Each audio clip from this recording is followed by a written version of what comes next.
So Donna Summer, Gloria Gaynor, Bee Gees, Casey and the Sunshine Band, and Ringo. So here we are with yet another Ringo review.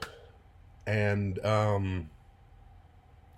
remember when I said on one of the, I think it was the last review yesterday, that part of the reason I'm doing this, besides I'm doing all the Beatle solo albums, so of course Ringo's got to be included, but another reason is that for a lot of people, if they like Ringo music at all, and a lot don't, but if they do have any interest, uh, most people think, it don't come easy, Photograph, a few songs off the Ringo album, maybe a song or two otherwise, and that's pretty much all the Ringo you need.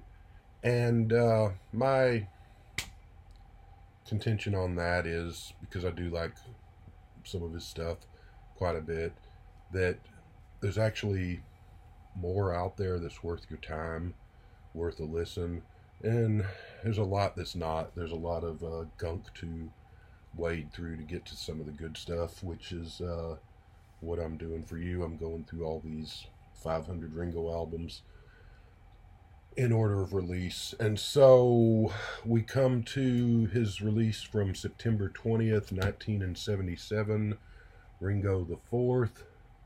Ringo not looking too healthy there. But that's him with, I think that's supposed to be his girlfriend at the time. This is before he met Barbara.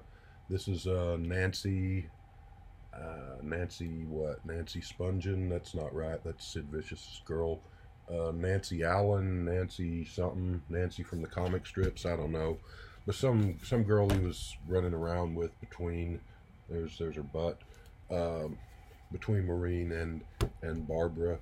So looks like Ringo's done a little too much partying there, and looks a little stunned too. Maybe he just listened to this album.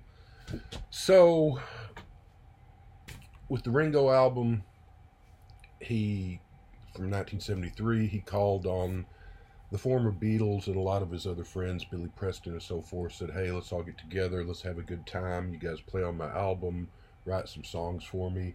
That worked out really well, like I've already said in some of these videos.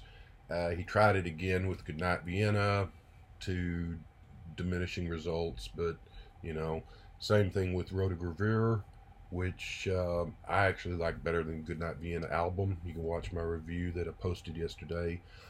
But critically, it got blasted. Commercially, it didn't do much of anything. So I guess this time around, Ringo thinks it's time for a change of pace. He's also on Atlantic Records, which he went on to with Rotogravure. And this would be, he only did these 2 albums on Atlantic. They dropped them because these things just, neither one of the Rotogravure or this one sold very well. But so this time around, instead of calling on John, Paul, and George and other friends, Ringo just decides, I'll write all the songs with Vinnie Poncia, which is what he does. All but 3 of these songs are written by the 2 of them.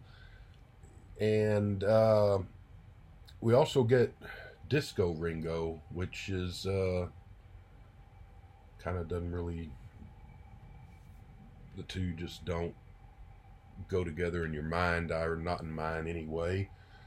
But this was the age when a lot of the 60s rock bands, rock stars were doing disco songs around about this era. You had Rolling Stones did Black and Blue in 76, terrible song.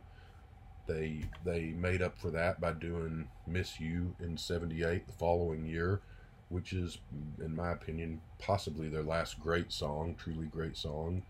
The Kinks did Superman, Paul did Goodnight Tonight, all good songs. Even the Grateful Dead did a disco song. Shaking Street, I think, was their disco song, I'm not sure, but they did one, which is, if anybody's less likely to do a disco song than Ringo, you'd think it'd be the Grateful Dead, but there you had it. So, of course, 77, you've got disco going on at its height, and you've got punk and new wave at its height, at least over in England, somewhat in America, but not as much. Would have been interesting if Ringo would have gone the punk new wave route. I don't know that it would have worked out any different than his incursions into disco, but might have been a little more fun, a little more interesting. So we're also at a point in '77 where interest in the solo Beatles, as far as their new music from the solo Beatles, is pretty much at an all-time low. Ringo couldn't be more square at this point, other than the fact that he was an ex-Beatle.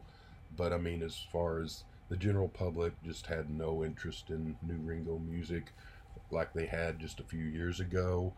Pretty much had no interest in new George or John music at this time either. Of course, there's some at this time there's some curiosity about what's John up to with his retirement, because he's in the middle of that thing, the 75 to 80 retirement deal. Paul's big, of course, from Wings Over America and the tour the previous year, and Wings at the Speed of Sound and all that. And so, but Ringo, there's not much public demand for Ringo, and even by this point, a lot of the hardcore Beatle fans had probably pretty much lost interest in buying new Ringo albums. I didn't buy this at the time. I remember it being in the store, and Rotogravure, actually Ringo's what, Blast from the Past, The Greatest Hits was the last one I bought. And I don't remember, I think Rotogravure came out after that, because Blast from the Past was on Apple. I think that was actually the last Apple album released ever, until later when they did the Beatle anthologies and stuff like that in the 90s. But so I guess Rotogravure came out, and I bought that back in '76. And I remember when this came out, seeing it in the store and thinking, I think I can do without the Ringo solo albums unless I hear something on the radio that changes my mind. And I didn't. I don't remember hearing anything from this on the radio really ever. I've heard a couple of cuts on the Beatles channel on XM. I might have heard Wings or something on the radio once or twice back in '77. And that would have been, what, like 7th grade, about 13 or whatever when this came out. But I didn't buy this until way, way, way years later. So, what else? Yeah, it just Ringo and disco, just not the first thing that comes to mind. But I guess he was just hadn't had a hit in a while and was at loose ends, just throw anything at the kitchen, throw anything at the wall and see what sticks approach. And this is what he tried, and it didn't stick. It shot up the charts and went all the way to number 162 on the Billboard charts in America. And it didn't trouble the chart at all in England, didn't do anything over there. He released a couple of singles from this, in America anyway. I don't know about England, but either way, they didn't chart. So, let's just go, there's, like I said, I showed that front and back. Here's the inner sleeve. It's upside down. It really doesn't matter with this album, but there it is, right side up. If you want to read, that's just some credits. And there's, Vinnie Poncia and Ringo, both looking kind of scrungy and worse for the wear there. So there's that. Side one starts with Drowning in the Sea of Love, in a Sea of Love, I mean. 1971 song for Joe Simon, a soul song, kind of a country soul ballad, kind of a mid-tempo country soul song. Good song in Joe Simon's hands. It's written by Kenny Gamble and Huff. They wrote quite a few of the great soul songs back there in the late 60s, early 70s. Ringo's disco-fied version of it is not as good as the Joe Simon original from '71. It sounds sort of like disco music slowed down, for really is not upbeat enough. Don't really see this filling a dance floor if someone was to put this on. I don't think this would have been a crowd favorite. I like the female vocals, the background vocals on it, so I'll give the song a 5. I like the original more, but Ringo's version, while unnecessary, is not really bad, even disco-fied. It's kind of odd, but he rates a 5 for me. And let me say that I didn't like disco back then. In fact, I really couldn't stand it. I love soul music, I love funk music, and I thought disco sort of came along and ruined all that, was my attitude back then. And I thought it was just sort of cheesy and wimpy music. Now, my 100 years later, my stance has softened some. There's a few songs that I like, some Donna Summer and so forth, but most of that stuff's still pretty clunky and cheesy to my ears, and I really don't care for it even now. I don't have anything against it at this point because, like I said, that was 50 years ago, whatever, 40 years ago, whatever it was, and what difference does it make now? But never much cared for it. I was more into the punk new wave stuff that was coming around at that time. That was really exciting to actually have new music by bands that were, somewhat close to my age instead of 40-year-old people making music. But I still love the Beatles and the 60s stuff too at that point. And so that was what I was into. But anyway, that's a little sidetrack. So let's go to the second song, Tango All Night. This is written by Steve Haig and Tom Seufert, something like that. I don't know. Never heard of them. This is just cheesy music defined. If you look in Funkin' Wagnall's dictionary, they ought to have a clip of this song there by the definition of cheesy. It's just, it sounds like bad Jimmy Buffett music, like a Jimmy Buffett reject. And since there's no such thing as good Jimmy Buffett music, you can imagine what bad Jimmy Buffett music would sound like. It's just pure Leisure Suit 70s music. Really cheesy, really bad. That's all it gets. Wings is the next one. This is written by Ringo and Vinnie Poncia, and all of these are written by Ringo and Vinnie unless I say otherwise. I think there's only one more song coming up that's written by someone else, maybe two. But Wings, written by those two. He would re-record this later for his album 2012. This is the original. Wings, I don't know if that's sort of like a wink and a nod to Paul and Wings, to the title anyway. Sort of a medium-paced song, generic mid-70s kind of rock song. Singing's all right. It's kind of just there. I give it a 3.2 on Wings. Gave It All Up is the fourth song, which is a nice ballad of sort of lost youth and lost love. Ringo sings pretty well. Highlight of the album so far for me, I'm going to give that a 7.5. It's really nice little heartfelt ballad from Ringo and done well, and that's of course written by him and Poncia. Album on side one of the album, that is, ends with Out on the Streets, not to be confused with Bruce Springsteen's Out in the Streets or the Who song of that same name. But Out in the Streets is let's get out among the people, find some fun, have a good knees up Friday night type song. It's got a nice horn bit midway through with some nice guitar and horn bit in there. Again, it's not anything terribly memorable, but it's good enough to get a 4. So I give that a 4. Now the fun thing on side one, if you're playing it on vinyl, is that it ends with a loop with what do you call it, like loop, inner groove loop, like Sgt. Pepper has. So if you leave the album on, the loop just plays forever and ever until you take the album off. That's kind of a fun, I guess that's a little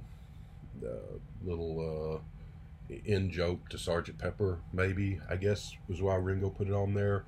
I don't know what he's saying on there. He's saying, and I can't even remember now, but something like, I can't remember. But it's a neat little thing. It's probably the neatest thing on the whole album, really, that little loop.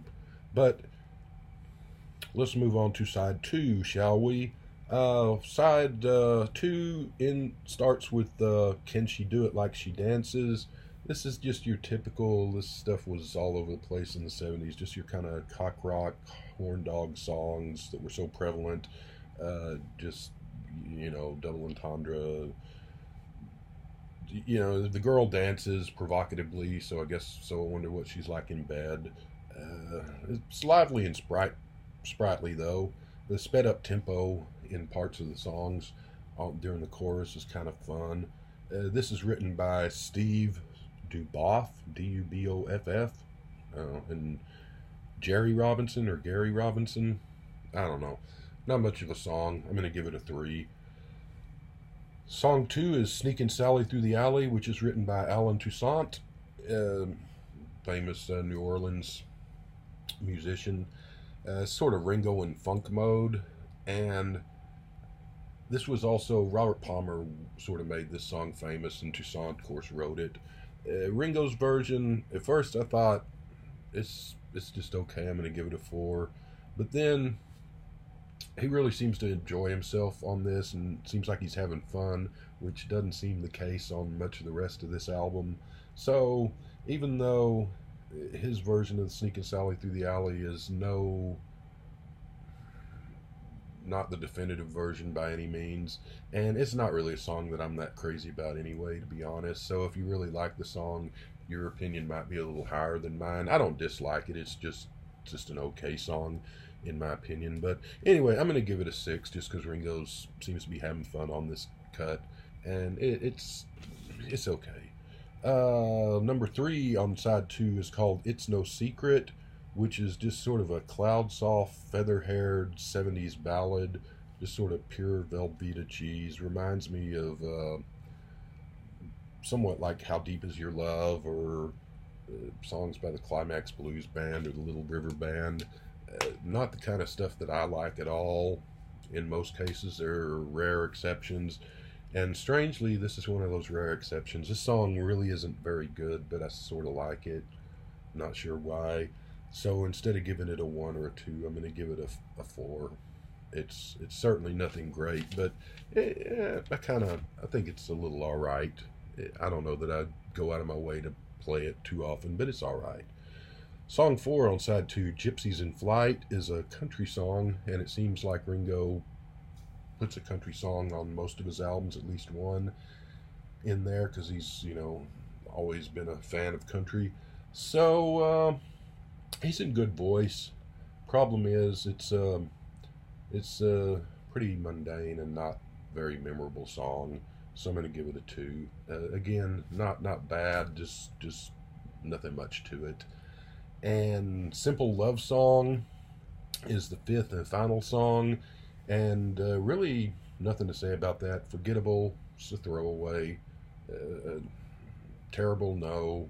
Good, no. It gets a 2. There's some peace and love for you, Ringo. Now, there was on Wings and the other 45 that was released from this album, and I forget what the other one was. They both had the same B-side, and it was a song called Just a Dream, which is not on the album, which is very unfortunate because it's better than anything on the album, and it's definitely worth, if you can track down that 45, because I don't know that it's ever been released on any greatest hits or anything since then. I think it's only available as the B-side of that 45, so if you can track that down, it's worth it, because it's a nice little Ringo gem that basically nobody knows about unless you're just a huge Ringo Beatle fan, probably, and even then you may not have heard of it. But definitely worth going to YouTube. You're already here, so you don't even have to go there. Type in Just a Dream Ringo Starr, give it a listen. You may not like it as much as I do, but it's Ringo in full-on disco mode. Ringo doesn't really have the voice for disco, granted. I'm not really a huge fan of disco, but this is a fun song. It's just upbeat. It's sort of I guess danceable, and just a fun, nice Ringo song. I think he wrote it. I failed to write that down, but I'm pretty sure he did. Him and Vinny probably. This, had it gotten some airplay and exposure back in '77, could have been a nice little radio hit for Ringo, but unfortunately it's a B-side of a single that didn't chart, and so nobody took the time to pay attention to it really. But Just the Dream, and that's the bonus track. I don't know if that was on the Ringo the Fourth CD when that was re-released. I'm not sure, but it's not on the album, but it's worth looking up on YouTube, like I said. And I'm going to give that song an 8. I really like that one, and that's a good latter-day Ringo song. Overall, I see the screen froze again. I don't know why that does it on my new computer.